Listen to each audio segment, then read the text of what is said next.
How to delete a post on CoinMarketCap app. Let's go ahead and start the video.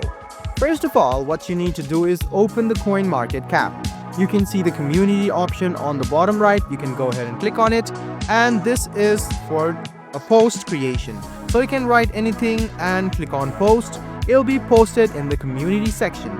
Now to delete it, you can instantly do it. Just go ahead and click on the three dots on the post and click delete post. You can click delete once again and your post will be deleted. So if you want to delete one of your previous posts, just go ahead and tap on your profile icon on the top right hand side. Click on the profile once again and it will directly lead you to post. If not, just go ahead and go to the post section, click on the three dots and you can see this option of delete. You can just go ahead and click on this drop down menu, click on delete post and click delete once again. So as you can see, this is how easy it is to delete a post on CoinMarketCap app. I hope this video was helpful for you. Like the video, subscribe to the channel and do hit the bell button for more.